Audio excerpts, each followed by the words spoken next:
Class 9th SST Civics part Chapter number 1. Let's start chapter reading. Chapter's name is What is Democracy? Why Democracy? लोकतंत्र क्या? लोकतंत्र क्यों? Overview. What is democracy? What are its features? This chapter builds on a simple definition of democracy. Step by step we work out the meaning of the term involved in this definition. The aim here is to understand clearly the bare minimum features of a democratic growth of government. After going through this chapter we should be able to distinguish a democratic form of government from non-democratic government. Towards the end of this chapter we step beyond this minimum objective and introduce broader idea of democracy. लोकतंत्र क्या है, इसकी विशेषताएं क्या हैं? हम बहुत ही सरल परिभाषा से शुरुआत करते हैं, फिर हम बारी बारी से इन बिंदुओं का व्यवहारिक अर्थ जानेंगे। यहाँ हमारा उद्देश्य किसी भी सरकार के लोकतांत्रिक होने की न्यूनतम विशेषताओं को चिन्हित करना है। यह अध्याय पढ़ लेने के बाद हम लोकतांत्रिक और गैर लोकतांत्रिक शासन में अंतर कर सकते हैं। अध्याय के अंत में हम इस न्यूनतम लक्ष्य से आगे बढ़कर लोकतंत्र की बृहत्तर परिभाषा पर भी आएंगे। Democracy is the most prevalent form of government in the world today and it is expanding to more countries. But why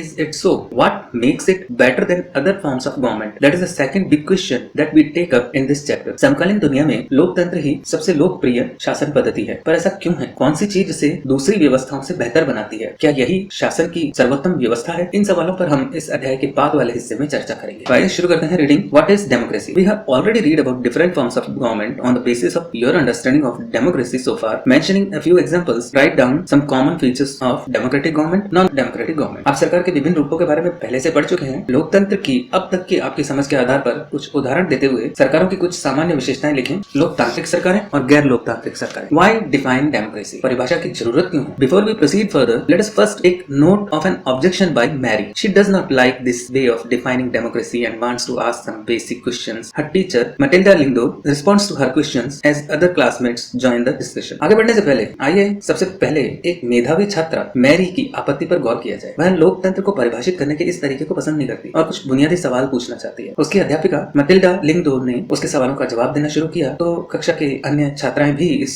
चर्चा में शामिल होने लगी, भाग लेने लगी। मैरी, मैडम मुझे यह तरीका ठीक नहीं लगता। पहले तो हमने लोकतांत्रिक व्यवस्थाओं के बारे में चर्चा की और अब हम आकर लोकतंत्र का मतलब जानने की कोशिश कर रहे हैं। मेरे कहने का मतलब है इस काम को तो हमें पहले करना था ना, और फिर पहले अध्याय वाली पढ़ाई अब कैसा ठीक नहीं होता? लिंगदो मैडम बताती है तुम्हारी बातों में दम है, पर क्या हम अपने सामान्य जीवन में भी ऐसा ही नहीं करते? क्या हम कलम, बरसात या प्रेम जैसे शब्दों का उपयोग करने से पहले इनकी परिभाषा स्पष्ट करना जरूरी मानते हैं? जरा सोचो, क्या हमारे पास इन शब्दों की बहुत स्पष्ट और सर्वमान्य परिभाषा है? शब्दों का उपयोग करके ही तो हम उनका अर्थ जानते हैं ना। फिर मैरी पूछती है फिर परिभाषा की जरूरत ही क्यों है? लिंगदो मैडम इसका जवाब दे रही है, हमें परिभाषा की जरूरत तभी पड़ती है जब हमें किसी शब्द का उपयोग करने में परेशानी होती है। हमें बारिश की परिभाषा की जरूरत तभी होती है जब हमें बूंदाबांदी और बादल फटने जैसी स्थिति और सामान्य बरसात में फर्क करना होता है। लोकतंत्र पर भी तो यही बात लागू होती है ना। हमें इसके लिए भी स्पष्ट परिभाषा की जरूरत है क्योंकि लोग इस शब्द का प्रयोग अलग अलग अर्थों के लिए करते हैं और बहुत अलग अलग तरह की सरकारें भी खुद को लोकतांत्रिक ही कहती हैं। इसमें रिबियांग बीच में बोलता है, लेकिन हमें परिभाषा बनाने की जरूरत ही क्या है? एक दिन आपने हमें अब्राहम लिंकन का एक वाक्य सुनाया था, लोगों के लिए, लोगों की और लोगों के द्वारा चलने वाली शासन व्यवस्था ही लोकतंत्र है। For the people, by the people, to the people. Meghalaya में हम स्वयं पर राज्य करते रहे, इसे सभी लोग मानते भी हैं। हमें इसमें बदलाव करने की जरूरत क्या है? लिंगदो मैडम, मैं ये नहीं कहती कि इसमें बदलाव करने की जरूरत है, मुझे भी ये परिभाषा बहुत सुंदर लगती है। जब तक हम इस मसले पर खुद विचार न करें तब तक यह तय करना मुश्किल होगा कि लोकतंत्र की यही सर्वोत्तम परिभाषा है। हमें किसी चीज को सिर्फ इसी आधार पर स्वीकार नहीं कर लेना चाहिए कि किसी बहुत नामी गिरामी आदमी ने उसके लिए कुछ बहुत अच्छा कहा है या फिर सभी लोग उसे सही मानते हैं। इस पर योलांदा कहती है, मैडम क्या मैं कुछ कह सकती हूँ? हमें कोई भी परिभाषा तलाशने की जरूरत नहीं है। मैंने कहीं पढ़ा है कि डेमोक्रेसी यूनानी शब्द डेमोक्रेशिया से बना है। यूनान में डेमोस का अर्थ होता है लोग और क्रेशिया का अर्थ होता है शासन। इस प्रकार डेमोक्रेसी अर्थात लोकतंत्र का अर्थ है लोगों का शासन। यही सही अर्थ है। फिर परिभाषा की जरूरत क्या है? लिंगदो मैडम, इस सवाल पर विचार करने का यह भी बहुत उपयोगी तरीका है, पर मैं इतना कहूंगी कि सिर्फ शब्द की उत्पत्ति से उसकी परिभाषा निकालने का तरीका हमेशा उपयोगी नहीं रहता। शब्द का अर्थ हमेशा अपने मूल से जुड़ा या बंधा हुआ नहीं रहता। समय और प्रयोग के साथ साथ उसका अर्थ भी बदलता रहता है। अब कंप्यूटर शब्द को ही ले लो, यह कंप्यूटिंग अर्थात गणना शब्द से बना है। मुश्किल गणनाओं को सरलता से करने के लिए बने इस यंत्र को कंप्यूटर कहा जाता था। दरअसल ये बहुत शक्तिशाली कैलकुलेटर थे, पर आज शायद ही कोई इस अर्थ में कंप्यूटर शब्द का प्रयोग करता है। अब तो कंप्यूटर का उपयोग लिखने, पढ़ने, डिजाइन बनाने, संगीत बनाने, सुनने, फिल्म देखने में होता है। शब्द वही है, पर समय बीतने के साथ उनके अर्थ बदल सकते हैं। ऐसी स्थिति में सिर्फ शब्दों के मूल अर्थ पर ही भरोसा करना उपयोगी नहीं होता। मैडम आपके कहने का मतलब ये है कि इस विषय पर खुद सोचने का कोई शॉर्टकट नहीं है, हमें इसके अर्थ पर गौर करना ही होगा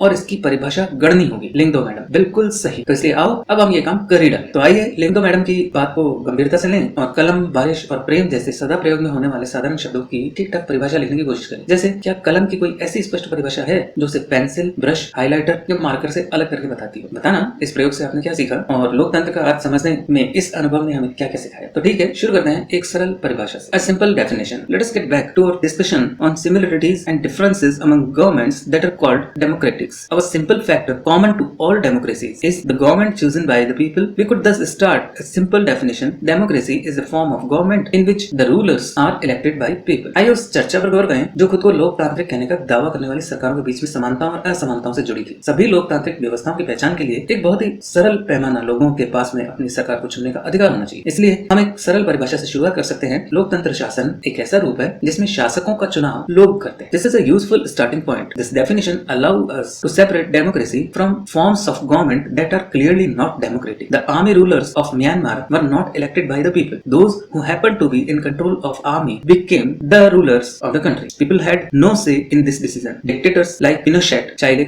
are not elected by the people. This also applies to monarchies. The kings of Saudi Arabia rule not because the people had chosen them to do so, but because they happen to be born into royal family. ठीक है, ये एक उपयोगी शुरुआत है। यह परिभाषा बहुत स्पष्ट ढंग से लोकतांत्रिक और गैर लोकतांत्रिक शासन व्यवस्थाओं में अंतर कर देती है। म्यांमार के सैनिक शासकों का चुनाव लोगों ने नहीं किया। जिन लोगों का सेना पर नियंत्रण था वे देश के शासक बन गए। शासक के फैसलों में लोगों की भागीदारी नहीं है। पिनोशेट, चाइले जैसे तानाशाहों का चुनाव भी लोग नहीं करते। यही बात राजशाहियों पर भी लागू होती है। सऊदी अरब के शाह लोगों द्वारा शासक नहीं चुने गए, बल्कि राज परिवार में जन्म लेने के कारण उन्होंने ये हक पाया। This simple definition is not adequate. It reminds us that democracy is people's rule. But if we use this definition in an unthinking manner, we would end up calling almost every government that holds an election a democracy. That would be very misleading, as we shall find out. Every government in contemporary world want to be called democracy, even if it is not so. That is why we need to carefully distinguish between a government that is a democracy and one that pretend to be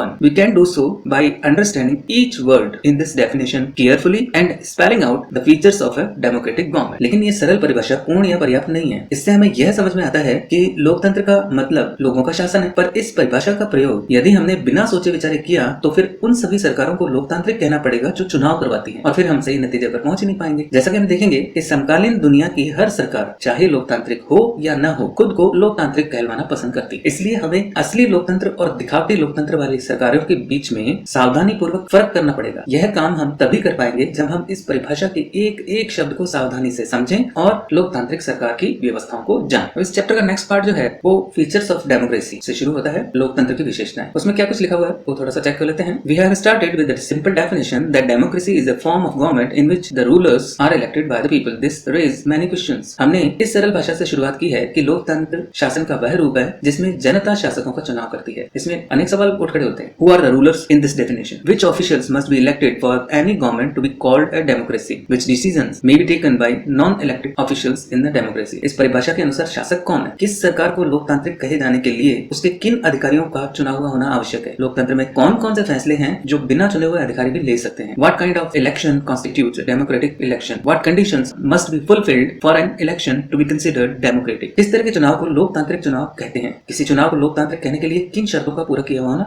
जरूरी है? Who are the people who can elect the ruler or get elected as rulers? Should this include every citizen on equal basis? Can a democracy deny some citizen this right? कौन लोग शासकों का चुनाव कर सकते हैं या खुद शासक चुने जा सकते हैं? क्या इसमें प्रत्येक नागरिक का बराबरी की हैसियत से भाग लेना जरूरी है? क्या कोई लोकतांत्रिक व्यवस्था अपने कुछ नागरिकों को इस अधिकार से वंचित कर सकती है? Finally, what kind of a form of government is democracy? Can elected rulers do whatever they want in democracy, or must a democratic government function with some limits? Is it necessary for democracy to respect some rights of the citizen? Let us consider each of these questions with the help of some example. सरकार के किस स्वरूप को लोकतांत्रिक कहेंगे? क्या चुने हुए शासक लोकतंत्र में अपनी मर्जी से सब कुछ कर सकते हैं, या लोकतांत्रिक सरकार के लिए कुछ लक्ष्मण रेखाओं में बंधकर काम करना जरूरी है? क्या लोकतांत्रिक शासन व्यवस्था को नागरिकों के कुछ अधिकारों का आदर करना चाहिए? आइए कुछ उदाहरणों के साथ में इन सब पर बारी बारी से विचार करें। Major decisions by elected leaders. In Pakistan, general Pervez Musharraf led a military coup in October 1999. He overthrew a democratically elected government and declared himself the chief executive of the country. Later, he changed his designation to president and in 2002 held a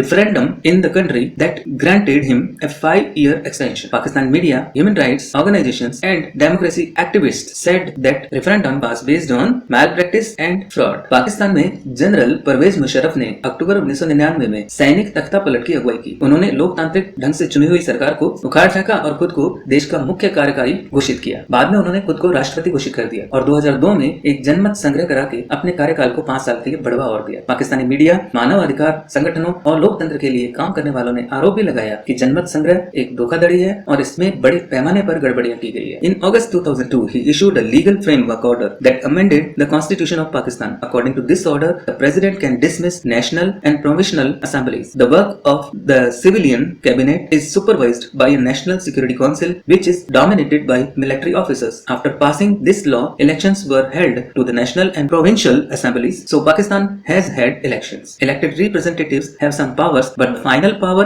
rested with the military officers and General Musharraf himself. 2002 में general Musharraf ने एक जनमत संग्रह करा के अपना कार्यकाल 5 साल के लिए बढ़वा लिया। अगस्त 2002 में उन्होंने लीगल फ्रेमवर्क ऑर्डर के जरिए पाकिस्तान के संविधान को ही बदल डाला। इस ऑर्डर के अनुसार राष्ट्रपति राष्ट्रीय और प्रांतीय असेंबलियों को भंग कर सकता है। मंत्री परिषद के कामकाज पर एक राष्ट्रीय सुरक्षा परिषद की निगरानी रहती है, जिसके ज्यादातर सदस्य फौजी अधिकारी हैं। इस कानून के पास हो जाने के बाद में राष्ट्रीय और प्रांतीय असेंबलियों के चुनाव भी कराए गए। इस प्रकार पाकिस्तान में चुनाव भी हुए, चुने हुए प्रतिनिधियों को कुछ अधिकार भी मिले, लेकिन सर्वोच्च सत्ता देश के सेना के अधिकारियों और जनरल मुशर्रफ के पास ही थी। Clearly, there are many reasons why Pakistan under General Musharraf should not be called democracy. But let us focus on one of these. Can we say that the rulers are elected by the people in Pakistan? Not quite. People may have elected their representative to the national and provincial assemblies, but those elected representatives were not really the rulers. They cannot take the final decisions. The power to take final decisions rested with the army officials and with General Musharraf, and none of them were elected by people. This happens in many dictatorships and monarchies. They formally have an elected parliament and government, but the real power is with those who are not elected. In a few countries, the real power was with some external powers, not with the locally elected representatives. This cannot be called people's rule. This gives us the first feature. In a democracy, the final decision-making power must rest with those elected by the people. स्पष्ट है कि general Musharraf के शासन वाले पाकिस्तान को लोकतंत्र न कहने के अनेक ठोस कारण हैं, लेकिन यहाँ सिर्फ एक कारण पर ही चर्चा करते हैं। क्या हम कह सकते हैं कि पाकिस्तान के लोगों ने अपने शासकों का चुनाव किया है? नहीं, हम ऐसा नहीं कह सकते। लोगों ने राष्ट्रीय और प्रांतीय असेंबलियों के लिए अपने प्रतिनिधियों का चुनाव किया है, लेकिन चुने हुए प्रतिनिधि वास्तविक शासक नहीं थे। वे अंतिम फैसला नहीं कर सकते थे। अंतिम फैसला सेना के अधिकारियों और जनरल मुशर्रफ के हाथ में था, जो जनता द्वारा चुने हुए नहीं थे। ऐसा तानाशाही और राजशाही वाली अनेक शासन व्यवस्थाओं में होता है। यहाँ औपचारिक रूप से चुनी हुई संसद और सरकार तो होती है, पर असली सत्ता उन लोगों के पास में होती है जिन्हें जनता ने नहीं चुना। कुछ देशों में असली ताकत विदेशी शक्तियों के हाथ में रहती है, न कि चुने हुए प्रतिनिधियों के हाथ में। इसे लोगों की शासन व्यवस्था तो नहीं कहा जा सकता। इससे हम लोकतांत्रिक शासन व्यवस्था की पहली विशेषता पर पहुंचते हैं कि लोकतंत्र में